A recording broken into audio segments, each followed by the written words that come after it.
Hi, I'm Katie and welcome to my Bookish adventure. I had bookmarked that I wanted to do this tag and it just got buried under other videos and I just kind of forgot about it, which I'm so annoyed about. And at the time when I was making videos around that time, I did think to myself, isn't there something I should be making? So yes, I am doing the thank you next book tag. I will link below the original one because I found a couple, I found one which had less questions, that was like 5 or 6, whereas this one is more around 8. So obviously this is based around the song lyrics. I feel like some of my answers might be kind of like a weird way of getting around them, but you'll see. The first question is a book you said thank you next to. So in this case, something you DNF'd. So I don't DNF books, I read them to the end. I just don't do it. It's not something I'm actually capable of doing. I have to know how something ends even as a series. So for this question, I picked a book that if I was gonna DNF, I would've. Dr. Jekyll and Mr. Hyde. I read this so long ago, maybe late teens, and I read this around the same time I really wanted to get into classics, and I read this the same time that was when I read Alice in Wonderland, Dracula and Frankenstein. And out of all of them, oh my god, I couldn't get to grips with this. The language was weird and I just didn't understand what the hell was really going on. I had a vague kind of idea. I definitely want to revisit this and reread it just to see if my understanding now is a lot better, but I was so disappointed that I'd gotten on so well with the others, but this one I couldn't. And it's so much smaller as well compared to Dracula and Frankenstein. I was gonna say half the size, but even then I don't even think it's half the size. And at the back it's got some short stories as well. So it is safe to say that for a lot of it, I was like, please someone help me. Yeah, I definitely want to reread this because I feel like my memory of it is kind of weird. So for the rest of these questions, you can actually answer them all as one, I guess with a book series, but I'm choosing to answer them individually. So the next one is, one taught me love. And I'm not going down the love of a relationship route, I'm going around a different way. I picked Dan Brown. I guess the Da Vinci Code, but specifically I guess Dan Brown, I don't know. But this is the first book I read that was outside of my normal at the time, fantasy, sci-fi. When I was a teenager, vampires were a very, very big thing, and so was Harry Potter, and this was the first book that I had read since falling into that hole and never coming out, that was completely I'd read all my books that I'd taken with me to see my dad. He was halfway through this and I was like, well, this is mine now. Got nothing else to read apart from some SAS survivalist book, and I think I was going to pick this. This book really, I think, really kindled a love for me of a different genre, and Dan Brown will always be, I don't want to say a guilty pleasure, but I guess he's so different from the other books that I read, but it was such a different way of storytelling. I fell in love with it so instantly. It was fast paced, it was multiple point of views, there was history and art, and it's all oh my god, I love that sort of stuff. So yeah, this one taught me love. One taught me patience. A Discovery of Witches by Deborah Harkness. So I have a weird relationship with this, and I nearly picked another book, which is Vampire Academy.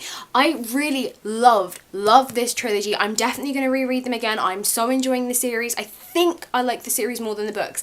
For me, it was a pacing issue. Don't get me wrong, I love a slow burner, but when it feels like something is happening, and I was gutted because this had such an amazing mythology and backstory. Everything was so all these elements as to what a witch's natural traits would be, a vampire's, a demon's, all these traits. I absolutely loved it. The history, they go back in fucking time. Sorry, spoiler. So much of this stuff, so much is magic, so much. See what I mean? I love this book, but the pacing was just ugh. I couldn't get on with the main character to begin with. She really grated on me. Yeah, this seriously took me some patience because this had been on my list for so long. I really didn't want to give up on it, but I do. I love this trilogy, and I will definitely reread it.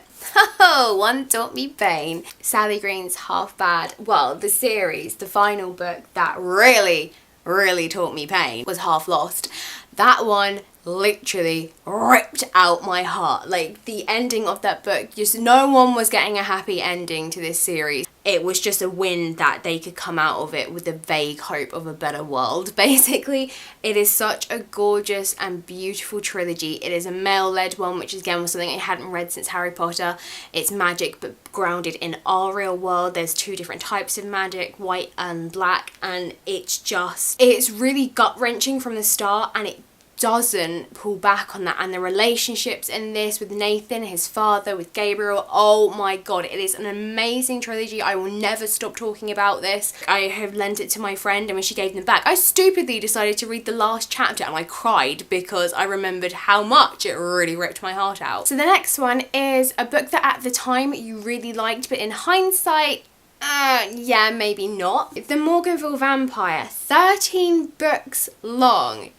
Yeah, teenage me was really committed. This is what I mean, I can't DNF something. I really enjoyed this. I think it was very different from other vampire books, that it wasn't the whole vampire love triangle thing. There were other supernatural elements with ghosts and the actual town, and so much. This is the thing, I appreciate so much of this book, but unfortunately, this series didn't get good until the latter half. I did keep this series when I moved, but I am thinking of unhauling it because I don't think I'm ever going to read this again. I don't think I'm ever going to read like the first 5 or 6 just to get to the back half when stuff really happens.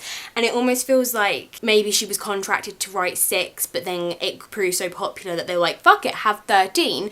And she then suddenly had to extend it. Like, I feel like the back end should have been the main series, and it would have been so much better, because I think even at the time I was getting a bit weary, but then it started to pick up and it was great. And looking back, I really loved it at the time, but now, because I wasn't 100% on the main character, but everything else I really did like. But yeah, now looking back again, this taught me patience. I hung in there. But looking back, there is so much about the world that she crafted that I so appreciate, but it's just a shame that, yeah, really the back half, like, it's just really where it got good.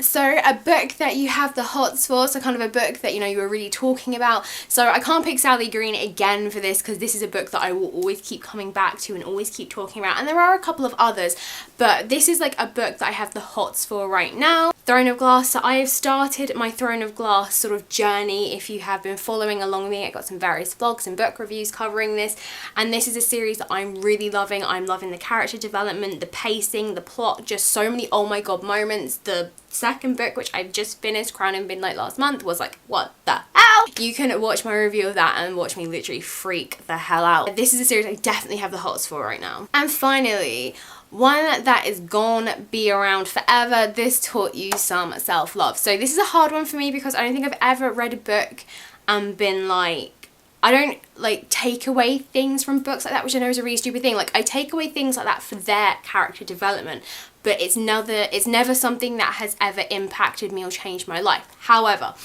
I feel like if there was one book that definitely would, and it's something, a character trait that I really adore and would love to embody, The Sin Eater's Daughter. In this one, oh my god, Twyla like kills me. She believes that she is the chosen god's assassin, so basically she can't touch anyone because they will die.